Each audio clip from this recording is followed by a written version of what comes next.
हाँ जी, स्वागत है जी आज के नई वीडियो में। आज की जो वीडियो है ये हिंदी में होने वाली है और आपको जैसे मालूम ही है कि मेरा जो चैनल है वो पंजाबी में है और मेरी सारी वीडियो हैं वो सारी की सारी पंजाबी में है। क्योंकि मैं अगर हिंदी बोलता हूँ ना तो मेरे मुंह से अपने आप ही पंजाबी निकलने की कोशिश करती है ना। मेरी जो वीडियो थी पिछली कि मकाओ में जॉब्स आपने कैसे लगना है, वो मेरी पंजाबी में थी। लेकिन क्योंकि ऑल ओवर इंडिया में ज़्यादातर हैं जो कि लोग हिंदी में बोलते हैं और हिंदी में ही समझते हैं। शायद उनको बहुत सारे जो भाई हैं उनकी कमेंट इंस्टाग्राम पे और फेसबुक पे भी आए हैं, वो भी मेरे से पूछ रहे थे कि कैसे आना है मकाओ के अंदर, मकाओ में जॉब कैसे लगना है और एरा वगैरह जो भी पूछ रहे थे उसमें। तो फिर मैंने सोचा कि अगर मैं ऐसे बताऊँगा, एक-एक को बताऊँगा कि ऐसे करना है, ऐसे करना है, तो ऐसे करके बहुत सारा टाइम जो बर्बाद होगा और मेरे पास भी इतना टाइम नहीं है कि मैं हर किसी के मैसेज का रिप्लाई दे सकूँ। तो फिर मैंने सोचा कि चलो मैं ऐसे करता हूँ कि एक वीडियो बनाकर अपने चैनल के ऊपर अपलोड कर देता हूँ।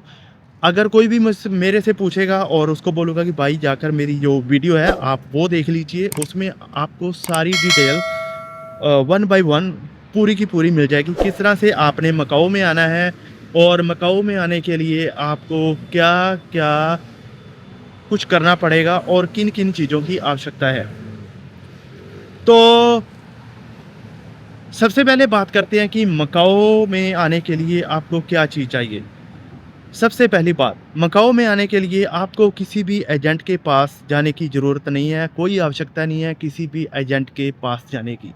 क्योंकि जो मकाओ कंट्री है, वहाँ पे इंडियन के लिए वीज़ा ऑन अराइवल है। किसी भी तरह का कोई वीज़ा अप्लाई करने की आवश्यकता नहीं है। किसी भी तरह का कोई वीज़ा नहीं अप्लाई करना है, ना ही ऑनलाइन वीज़ा अप्लाई करना है, ना ही कोई पेपर निकालना है, ना कोई कुछ करने की ज़रूरत नहीं है। सिर्फ़ आपको 3 चीज़ें चाहिए जब मकाओ में आने के लिए। नंबर 1, आपके पास रिटर्न टिकट होनी चाहिए। अगर आप इंडिया से मकाओ आते हैं, मकाओ से वापसी की आपकी टिकट होनी ज़रूरी है।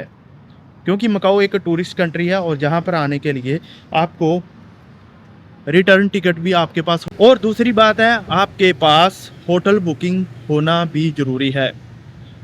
आप चाहें तो 2 से 3 दिन की होटल बुकिंग कर सकते हैं और होटल बुकिंग करने के बाद आप मकाओ में आने के बाद होटल को चेंज भी कर सकते हैं। अगर इमिग्रेशन वाले आपसे पूछें कि आपके पास होटल बुकिंग कितनी है, अगर वो बोलेंगे कि आपको होटल बुकिंग के हिसाब से एंट्री मिलेगी, तो आप इमिग्रेशन को बोल सकते हैं कि मैं बाद में दूसरे होटल में शिफ्ट हो जाऊँगा और दूसरे होटल में मैं अपनी बुकिंग कर लूँगा।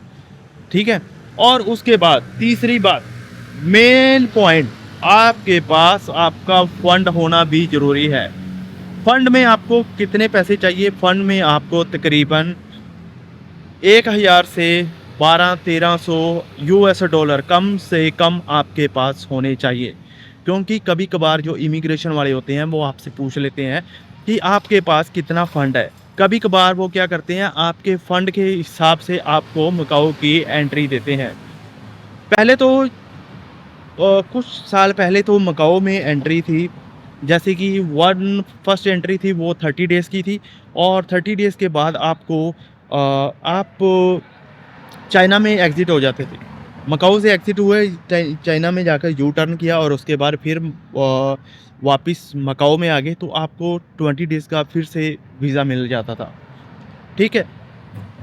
30 दिन पहले और 20 दिन ये 50 दिन हो गए और उसके बाद आपको एक 10 डेज़ की जूही भी मिल जाती थी। वो भी ऐसे ही चाइना में मकाओ की इमिग्रेशन से एग्ज़िट होकर बीच में से फिर वापस आना है आपने मकाओ में। तो वापस आते ही आपको 10 डेज़ का फिर एक वीज़ा मिल जाता था, लेकिन अब शायद नहीं है, लेकिन अब वो लेना भी बहुत मुश्किल है। अब तो 1 महीने का जो वीज़ा होता है, जो फर्स्ट 1 मंथ का वीज़ा है, वो ही लेना मुश्किल हो गया है, तो अब 10 दिन का आपको कौन क्या देंगे, ठीक है? आपके पास तो मेन बात पे आते हैं, तो आपके पास जो फंड है आपका, वो भी होना ज़रूरी है, ठीक? और इसके अलावा आपके पास और कुछ भी नहीं चाहिए आपको, मकाओ में आने के लिए। ना कोई एजेंट की ज़रूरत है और ना कोई कुछ। तो मकाओ में आना बिल्कुल आसान है। अगर आप चाहें, चलो अच्छा मैं आपको थोड़ा बहुता और बता देता हूँ मकाओ में थोड़ा सस्ते में कैसे आना है। मकाओ में सस्ते में आने के लिए आपने क्या कर और कुछ कंपनियों के ऐप्स हैं जैसे कि booking.com, trip.com और मैं आपको सजेस्ट करता हूं कि आप trip.com यूज़ करें क्योंकि मैं पर्सनली trip.com ही यूज़ करता हूं। वहां पर आपको काफ़ी सस्ती चीज़ें टिकटें जो हैं और जो होटल बुकिंग्स वगैरह हैं वो काफ़ी सस्ती मिल जाती हैं अगर as to compare to other websites. तो आपने क्या करना है, trip.com का जो एप्लीकेशन है आपने उसको डाउनलोड कर लेना है और उसके बाद आपने सर्च करते रहना है, सुबह भी सर्च करना है और हर 2 घंटे के बाद आपने सर्च करना है। और चीपर टिकट लेने के लिए आपने क्या करना है, आप स्टे वाली टिकट लें, लेओवर वाली टिकट लें। जैसे कि दिल्ली से मलेशिया, मलेशिया से मकाओ, दिल्ली से थाईलैंड, थाईलैंड से मकाओ। ऐसे करके स्टे वाली बहुत सारी फ्लाइट्स हैं जो आपको बहुत ही कम दाम में मिलेंगी। मकाओ डायरेक्ट ऐसे आती हैं, स्टे करके फ़्लाइट्स आती हैं, वो बहुत अच्छी रहेगी। दूसरी बात ये है कि दिल्ली से डायरेक्ट मकाओ के लिए कोई फ़्लाइट नहीं है, सारी ही स्टे कर कर आती हैं, लेओवर होती हैं। जैसे कि ज़्यादातर जो फ़्लाइट्स होती हैं वो थाईलैंड में और मलेशिया में लेओवर होती हैं, जैसे कि स्टे होता है उनका 5 से 10 घंटे और 20 घंटे तक का भी जो स्टे हो सकता है। तो आप ऐसे करके मकाओ में आ सकते हैं। लेकिन याद रहे आपके पास होटल बुकिंग और आपके पास फंड होना लाज़मी है, ज़रूरी है। नहीं तो वो इमिग्रेशन वाले अभी मैंने कुछ लोगों का देखा है, किसी को 3 डेज़ का वीज़ा दिया है, किसी को 7 डेज़ का वीज़ा दिया है।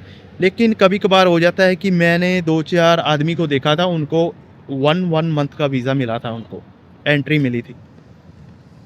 तो जैसे कि मैंने आपको बताया कि आपका फ़ंड और होटल बुकिंग आप सारा कुछ कर कर आएँ, तो हो सकता है कि आपको भी जो है 1 मंथ की जो एंट्री मिल जाए। और इसके बाद भी अगर आपको कुछ समझ में नहीं आया तो आप कमेंट कर सकते हैं और चाहे तो पंजाबी एक्सप्लोर मकाओ इंस्टाग्राम पे जाके भी आप मेरे को मैसेज कर सकते हैं, लेकिन अगर ज़रूरी हो।